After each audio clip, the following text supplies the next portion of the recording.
할렐루야. 자, 인사하시겠습니다. 주님의 평화가 함께 하시길 빕니다.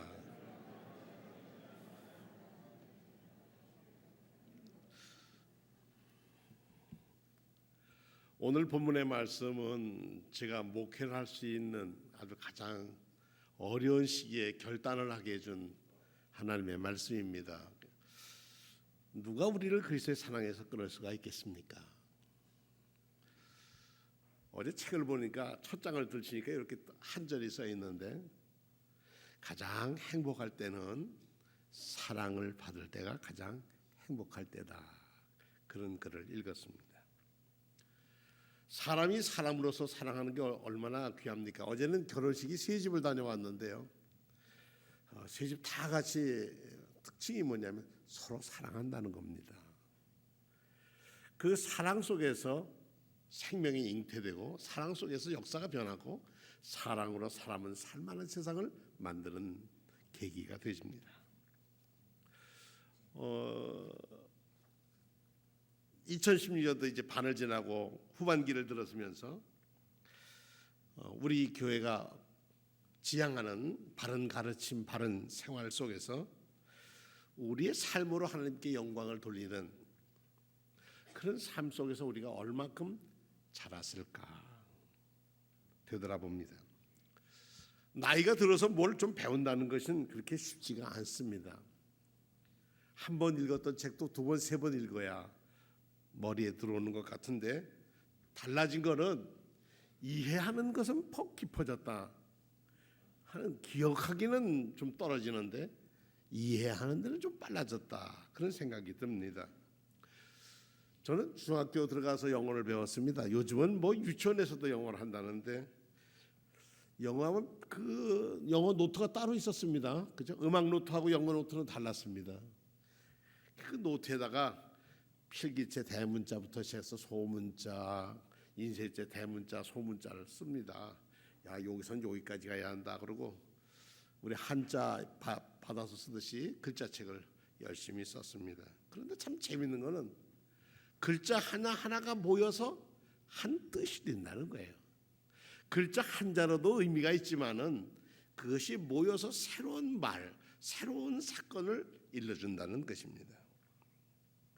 그래서 이것이 언어가 돼서 서로 소통하는 방법을 쓰는데, 어쨌든 세계에서 제일 많이 쓰이는 소통 방법이 영어가 되었습니다.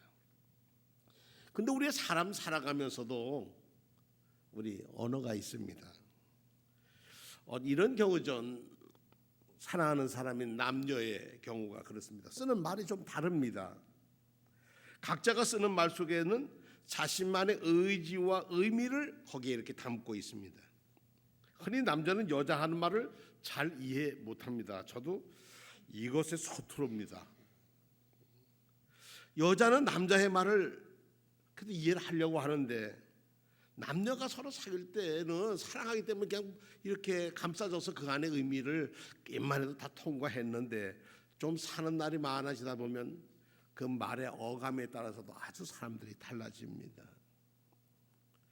남자들의 언어는, 사회학자들이 얘기하기는 남자들의 언어는 그 속에 뭐가 들어있냐면 문제 해결, 정보 교환, 이것이 더 우선이랍니다. 남자들의 언어에는.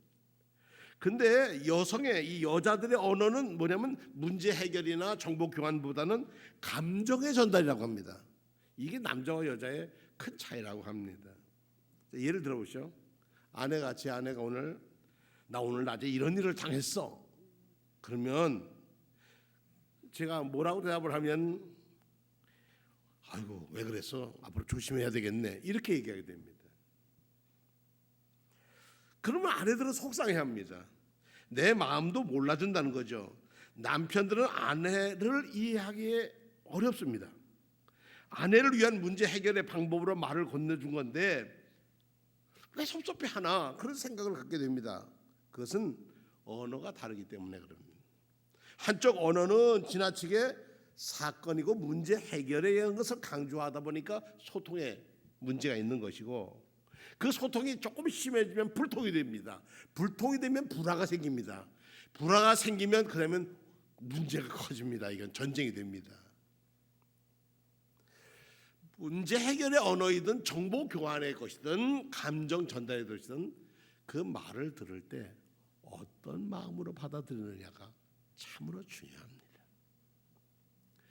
저는 제 신학교 2학년 시절에 이 하나님의 말씀 속에서 아주 고민하던 제게 저희 선생님이 로마서를 늘 읽으라고 그랬는데 매일 아침 로마서를 읽고 오게 했는데 그 읽은 말씀 속에서 사모하니까 다가오는 주님이 들려주시는 말씀이 오늘 본문의 말씀이었습니다.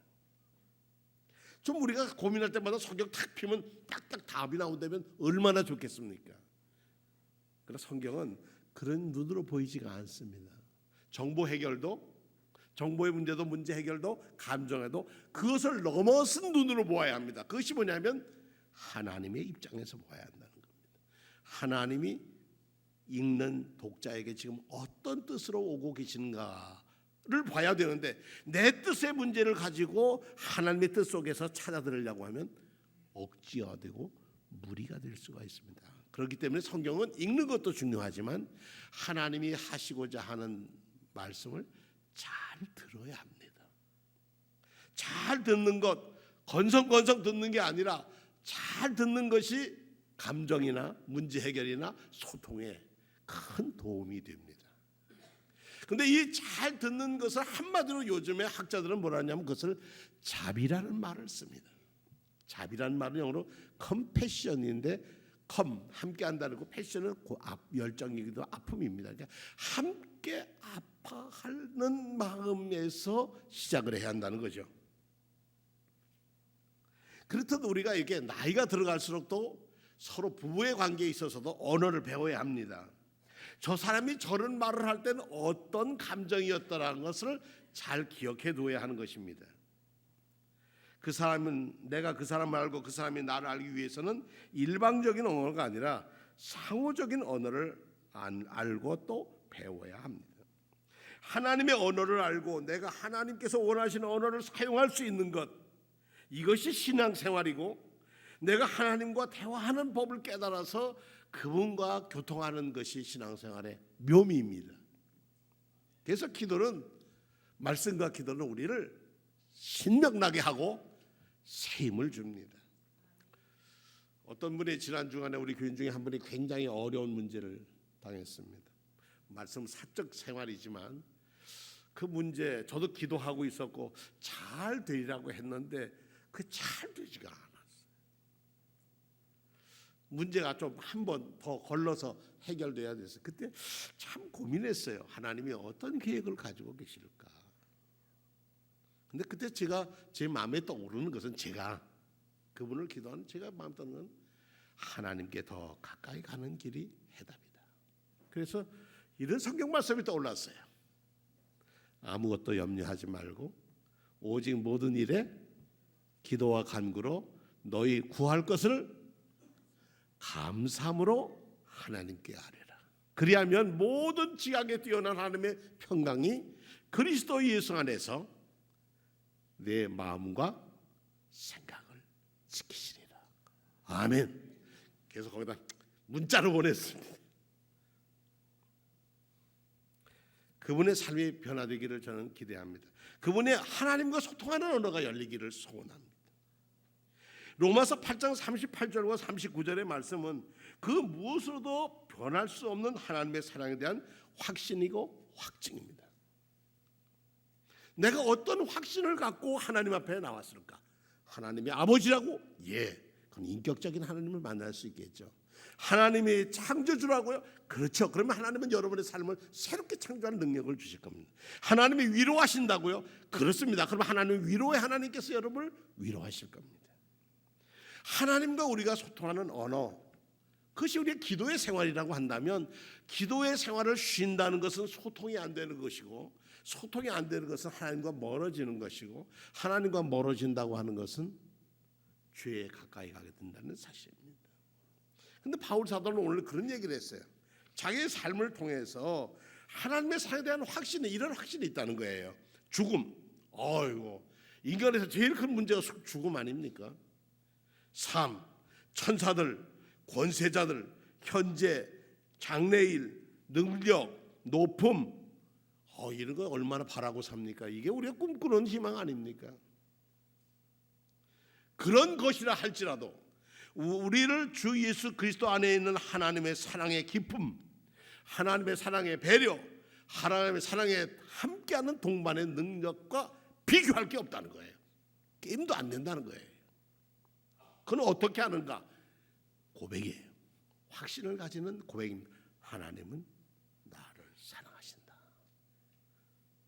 하나님은 저를 사랑하십니다. 하는 확신을 가져야 합니다. 확신을 가지지 않고 세상을 살아갈 때 우리는 늘 두려움 속에서 삽니다. 우리는 이 하나님의 무조건적인 사랑의 언어를 배워야 합니다. 아이들이 엄마의 말을 따라서 배웁니다.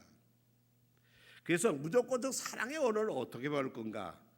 알기 위해서 우리 하나님은 어떤 분으로 고백하느냐 하는 게 중요합니다. 첫 번째로 하나님은 창조주이십니다. 이럴 때 이제 부흥사들은 아멘 하는 사람만 은혜 받으라는데 여러분 다 은혜 받으시기 바랍니다. 아멘이라고 하는 건 나는 그렇게 믿습니다, 확신합니다라고 하는 여러분의 고백이에요. 하나님은 창조주이십니다. 하나님이 삶을 이끌어 가신 우리의 모든 것의 모든 것 되시는 그분이십니다. 하나님은 천지 만물을 말씀으로 창조하시고 우리가 창조하셨다는 고백 속에는 하나님이 제 삶을 주관해 가신다고 하는 고백도 함께 들어있는 거예요. 요즘은 사회가 자꾸 바뀌어지는 것 같아요. 예전엔 결혼해서 나가면 따로따로 살았는데 요즘은 이 캥거루족이라고 하나요? 부모와 함께 사는 사람들이 꽤 많아요. 같이 사니까 좋은 점도 많이 있습니다만은 부모가 그 생활까지를 돌봐야 하는 그런 시대가 온다는 거죠. 그러고 보다니까 자립한다든가 일어선다고 하는 것이 그래 쉽지가 않습니다. 사회가 그렇죠. 그런 가운데서라도 내 스스로 일어서리라 하는 용기를 가지고 일어선 사람들은 다른 사람보다 더 먼저 걷습니다. 하나님이 내 삶을 주관하시고 이끌어 주십니다라는 고백을 하는 사람들에게는 하나님은 더 가까이 하십니다. 두 번째로 하나님은 시간과 공간도 하나님이 만드셨다고 고백하는 일입니다. 제가 신학교를 다닐 때 심한 갈등 속에서 이제 학교를 그만두어야 되나, 학교에서 배우는 공부들이 재미도 없고 그렇게 좀 깝깝하고 뭐 여러 가지 괴로웠어요. 그러나 하나님은 내가 너를 사랑한단다 하는 음성으로 저를 일으켜 세우셨습니다. 성경에는 시간과 공간의 하나님을 이렇게 고백했습니다. 아브라함의 하나님, 이삭의 하나님, 야곱의 하나님. 이렇게 시간과 공간을 뛰어넘는 하나님의 능력 안에 거합니다라고 하는 믿음의 확신을 갖고 있는 사람들에게는 하나님은 창조주시고 하나님 우리를 이끄시는 섭리자가 되십니다. 세 번째는 이런 생각입니다. 하나님은 우리의 과거와 현재와 미래를 다 아시는 분이시라는 겁니다. 몇 번 말씀드렸는데 저는 저를 잘 아는 사람을 제일 무서워합니다. 왜냐하면 제 안에도 허점이 많기 때문에 그렇습니다. 누구든지 그 사람의 모든 중심 의도까지 다 안다면 얼마나 놀랄 일이겠습니까? 그래서 옛날에 사람들은요 상대방의 마음을 읽는 그런 공부도 한 적이 있었습니다. 하나님은 하나님 앞에 나온 사람들을 이미 알고 계십니다. 여러분들이 기도할 때 하늘에 계신 우리 아버지 할 때 하늘이란 말만 하셔도 여러분 이 땅에서의 문제가 하나님께로 돌아가는 문제가 됩니다. 내 삶의 중심이 어디로? 하나님께로 돌아갑니다. 하늘에라고 하는 말만 해도 그렇습니다. 한마디 말 속에 우리의 삶의 관심이 어디로? 하나님 쪽에 연결이 되는 겁니다. 그리고 아버지라고도 고백하고요, 창조주시라고도 고백하고요, 거기다가요 우리를 자비로우신 분이라는 것을 꽂을 때 우리는 그분으로부터 오는 능력을 덧입게 됩니다. 그 덧입은 것을 체험한 사도 바울은 난 이 세상 그 무엇이라도 우리를 우리 주 예수 그리스도 안에 있는 하나님의 사랑에서 끊을 수 없다, 나는 그 사랑과 연결되어 있다라는 확신을 갖고 살았던 겁니다. 그럴 때 우리는 할 수 있는 고백이 뭐냐면 감사합니다 하는 것입니다. 감사는 기적을 일으킵니다. 오늘 저희가 성찬식을 행합니다. 매월 첫 주에 하지만은 이 성찬식이 얼마나 하나님께 고맙습니까? 하나님은 우리를 사랑하셔서 아드님을 보내주셨고 예수 그리스도의 피와 살로 우리를 영원한 양식을 주셨습니다. 그 양식을 받은 하나님의 사랑을 받은 우리는 이웃을 사랑하기 위해서 우리가 사랑의 손길을 통해서 지금까지 왔습니다. 아마 지난주까지 해서 한 9만 한 3천 명 거의 가까운 분들이 식사를 하고 가셨어요. 얼마나 감사해요.